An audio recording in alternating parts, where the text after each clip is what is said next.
De concretarse más pedidos respecto a esta pensión, teniendo este precedente, ¿cuándo puede activar la justicia para empezar a cobrarlo de esta manera? No, ¿Es tardía la respuesta o no? En realidad, toda respuesta judicial lleva su tiempo, sobre todo en el fuero de la seguridad social, porque recordemos que antes de llegar a la instancia de la Corte tenemos que pasar primera y segunda instancia, los tribunales con muchísimos juicios, muchísimos expedientes. Es uno de los graves problemas en términos de la litigiosidad que tiene el sistema y de la cual se quejan todos los días los jubilados porque están esperando 5 o 10 años este resultado, ¿no es cierto? ¿Y en este caso no se puede aplicar retroactividad?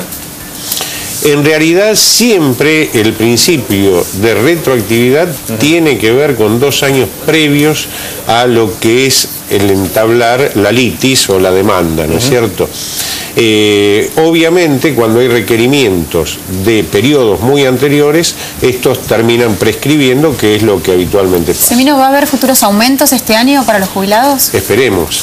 Hay uno previsto por la ley, que es el del mes de septiembre, y que tiene que ver con la aplicación del segundo tramo de la ley de movilidad. Recordemos que el 18.26% se aplicó en el mes de marzo y está pendiente esta segunda recomposición de septiembre. Obviamente los mínimos, que han llegado a 3.821 pesos aproximadamente, están bastante distantes de lo que es la cobertura de las necesidades del jubilado en razón de su canasta. Es decir, si tomamos el porcentaje, aisladamente decimos es interesante, es importante. Lo que pasa es que esos mínimos, que recordemos ganan más de 2.600.000 jubilados, son significativamente bajos en relación con lo que debe adquirir el jubilado, sobre todo en 2 aspectos fundamentales, que son los que más han evolucionado en los últimos años en términos de precios: alimentos y medicamentos. A veces medicamentos. Lo que pasa es que en medicamentos, por el descuento de obras sociales o PAMI, no se resiente tanto, salvo en periodos de patologías agudas. Pero hay un tema que preocupa muchísimo a los jubilados y que se lleva casi 1/3 de su presupuesto, que son los gastos de vivienda. Obviamente, cuando uno señala esto, no solo refiere a los gastos de alquiler en su caso, sino también a lo que es el mantenimiento de un inmueble propio, por ejemplo. Servicios. Todo lo que es relativo a impuestos. Y por otra parte, lo que son gastos comunes, es decir, las llamadas expensas, que en un edificio, en un inmueble de 3 o 4 ambientes, a veces superan los 1.000 pesos, y si lo tomamos en relación con los 3.000 y pocos pesos percibidos por el jubilado, se hace realmente muy, muy pesado, e inclusive un fenómeno nuevo que hemos visto en los últimos años, que es el de ejecución de departamentos de jubilados por falta de pago de expensas, ¿no es cierto? Semino, le pregunto por la ecuación de la ley de movilidad jubilatoria. Mucho se ha hablado de esto, sobre todo por lo que afecta el resultado de esa ecuación a los sectores que cobran la mínima, que son los más afectados. Usted lo decía ayer, 3.800 pesos que no alcanzan a los 2.600.000 jubilados para llegar a fin de mes. La consulta es, ¿no hay ningún tipo de proyecto, iniciativa, idea para modificar los componentes de esa ecuación para que los jubilados año a año y por ley terminen ganando más que lo que está evidenciando los últimos cálculos que salieron a la luz de parte de como consecuencia de la aplicación de esa ley? Así es interesante poder desarrollar este planteo. ¿Por qué? Porque cuando uno toma anualizado lo que son los aumentos que generó la ley de movilidad, vemos que hay porcentajes más o menos interesantes. Han superado en general el 30 o el 35%, caso del 2014, pero de todos modos los saberes están muy, muy rezagados, tal cual acá se señalaba. ¿Qué ha pasado? No hubo una recomposición previa de esos saberes, por lo cual, cuando se aplica la ley, que recordemos que tiene una fórmula polinómica, donde se toman 2 grandes aspectos, que es la variación del salario del trabajador activo por un lado, y la variación de la recaudación impositiva de impuestos destinados a la seguridad social, va generando ese porcentual al cual yo aludía, pero siempre sobre una base muy baja. Así que una de las grandes preocupaciones de los jubilados, más allá de lo que a veces se arguye desde la política o desde los funcionarios, que bueno, que se ha incluido una masa importante de nuevos jubilados vía las dos leyes de moratoria, la del 2005 y la del año pasado, esto no soslaya, no modifica la situación de aquellos que cobran la mínima, que bajo ningún punto de vista pueden cubrir sus necesidades básicas. Así que me parece que hay que hacer jugar esta ley o la que se modifique en su momento en términos de aplicación de la fórmula, con lo que es una recomposición, que es precisamente lo que están planteando los jubilados respecto a las mínimas, ¿no? Hay otras novedades, Eugenio, que nos venía a plantear. Efectivamente, tenemos varias, entre otros un fallo relacionado con los beneficios de jubilados y pensionados extranjeros, que en julio del 2012 se le especificó ese beneficio del exterior y que realmente en forma insólita se les produjo un gravamen más que significativo. Recordemos que son jubilados o pensionados que percibían en su moneda de origen esos beneficios que eran emitidos en esa misma moneda. Es decir, por la circular 5.318 del Banco Central, con la especificación, dijeron: estos beneficios también hay que especificarlos.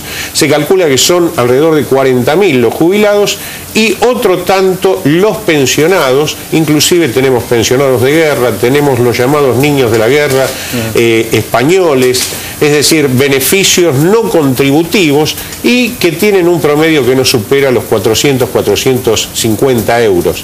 Y otro pequeño segmento que son pocas personas pero que se vieron tan afectadas o más, que son los exiliados chilenos de la dictadura que concluyó en el año 73, la dictadura que se instaló con Pinochet el 11 de septiembre del 73 y que perciben una pequeña pensión de $200 que viven en Argentina desde aquel momento, desde el momento que se exilaron, y que se les especificó, causándoles un gravamen mayor por el poco volumen de sus haberes. En ese sentido hubo muchos reclamos judiciales, hicimos de la Defensoría una enorme cantidad de presentaciones, sobre todo de jubilados y pensionados italianos y españoles, que son los que más abundan con este perjuicio. Y lo que se ha obtenido hasta el día de la fecha eran algunos fallos del juez federal de Mar del Plata, el doctor López, reconociendo este derecho para que se les pague moneda de origen. Luego pasaron a la Cámara Federal, pero ahí todavía están dando vueltas sin una resolución al respecto. Sí hubo, como señalaba hace pocas horas, pocos días, una sentencia de la Sala Segunda de la Cámara Nacional Federal de la Seguridad Social, reconociendo el derecho de un jubilado italiano para que a partir de este momento perciba su jubilación en relación del convenio que hay con la República Italiana, su haber en euros, es decir, en la moneda de origen. Bien. Semino, un dato más que tenía usted que me parece importante, es el petitorio de los jubilados hacia los precandidatos presidenciales. Que tenía que ver precisamente con estas quejas, estas molestias y estas dificultades que tienen los jubilados para vivir con un haber que no les alcanza, y que ven que a su vez en la campaña electoral es uno de los temas que no está abordado, el de la seguridad social. Se reunieron todas las organizaciones prácticamente a nivel nacional de jubilados y pensionados, hicieron un acta que llamaron acta compromiso, que están tratando, y empiezan ya las reuniones, ahora comento con qué precandidatos, de que emitan opinión, que se comprometan con 3 puntos básicos. Uno de ellos es que el mínimo de las jubilaciones y pensiones no esté por debajo del salario mínimo vital y móvil, y que este a su vez responda a los guarismos de la canasta del jubilado, que hoy es de alrededor de 6.700 pesos y que va evolucionando semestralmente. El segundo punto tiene que ver con algo que ha sido histórico, que es parte de un precepto constitucional, que es el famoso 82% móvil, en términos de la equivalencia de ese beneficio con lo que el jubilado ganaba en su misma actividad y función en la vida activa. Y el tercer punto es que se normalicen los 2 grandes organismos de la seguridad social, es decir, lo que hoy se llama ANSES, o el fuero que corresponde a la administración de la seguridad social, por parte de la administración de un sistema colegiado, un directorio, que intervengan los trabajadores activos, los jubilados y obviamente el Estado. Y lo mismo en el caso del Instituto Nacional de Servicios Sociales para Jubilados y pensionados, que es el PAMI.